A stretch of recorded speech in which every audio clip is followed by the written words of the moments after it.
start. On your mark. Get set. Get set. Now ready. Ready, go. Provocative, engaging, and usually quite a lady. Okay, they're asking for it. Deborah, go.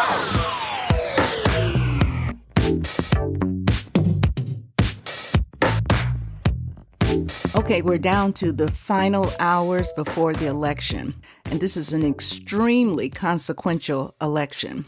The country's trajectory is on the line, and we don't know the outcome, and I'm really seriously calm about it.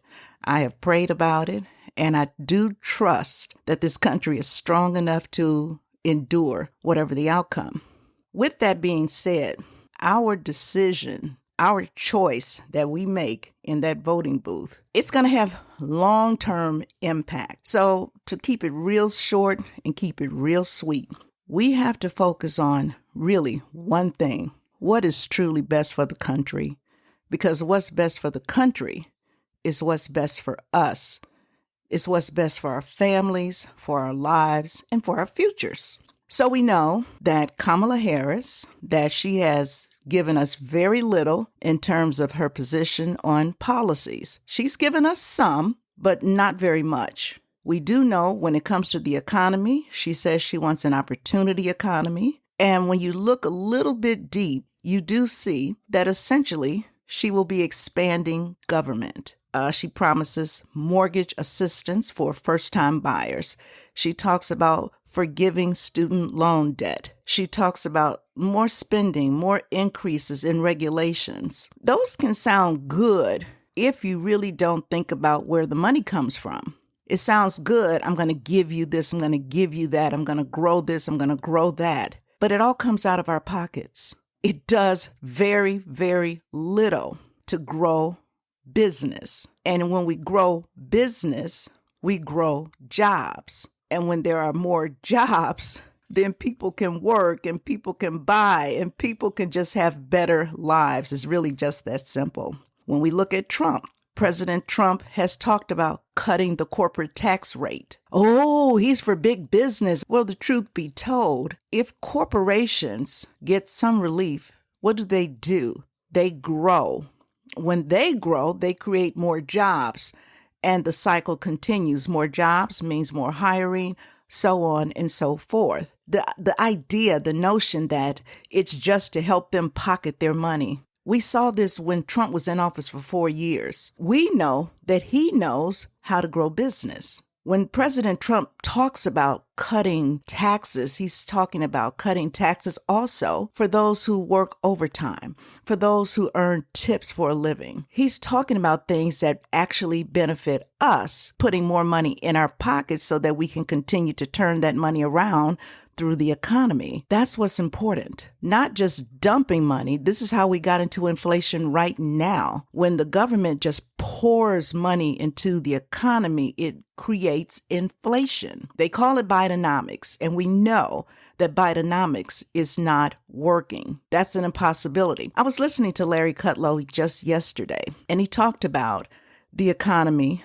under Biden. Specifically, he talked about jobs. And we all know that we have seen not once, not twice, but at least 3 times, maybe even more, where they released their jobs data only to find maybe a week or so, maybe a couple of weeks later, that those numbers were grossly overinflated. The latest jobs number from the Biden administration, they only created 12,000 jobs.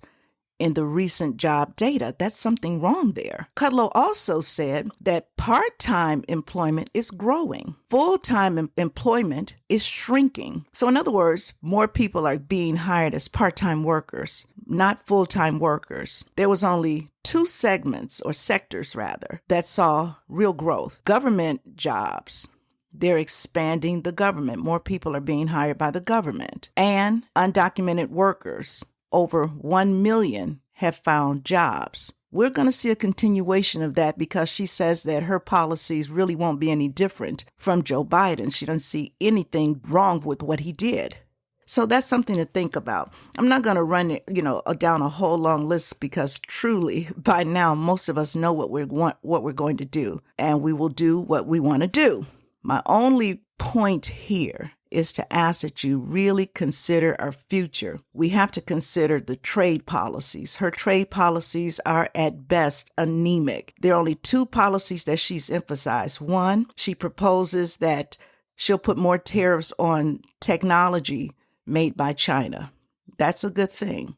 Her other one is to increase investment restrictions in key Chinese sectors tied to national security. That's a good thing. But it's still anemic when you sit it next to Trump's policies on trade. Trump is going to put 60% tariffs on everything China brings or wants to sell in this country. That's huge. And even though some critics say, well, he's just going to drive up prices for everything. Well, go back 8 years when he pushed China to help balance the trade arrangement. China started buying much more from the U.S., much more, because we are still a powerhouse and they want to do business.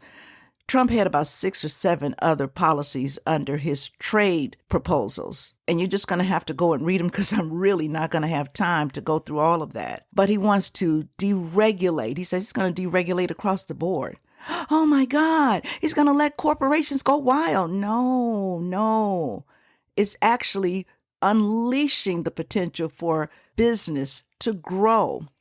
You see, when you put more restrictions on business, you got to make EV cars, you've got to do this, you can't sell that, then it just hurts it hurts companies. We're looking at the auto industry right now. What was that, GM? Saying they've lost like $5 billion trying to make these EVs that nobody really, really wants. They're too expensive. This is what a government control will do. We need to unleash our economy. We have to unleash our economy. So just think about it. By the way, I put together a compilation slideshow. It's up right now on my YouTube page, my Facebook page, and my X page. Take a look at it. It really does address the vicious and malicious lies and fear-mongering about Trump being a racist, being a fascist, and being a Hitler. Take a quick look at that. It's only like 3 minutes long. And all the best. Stay prayerful. Keep yourself uplifted. And I'll talk to you soon.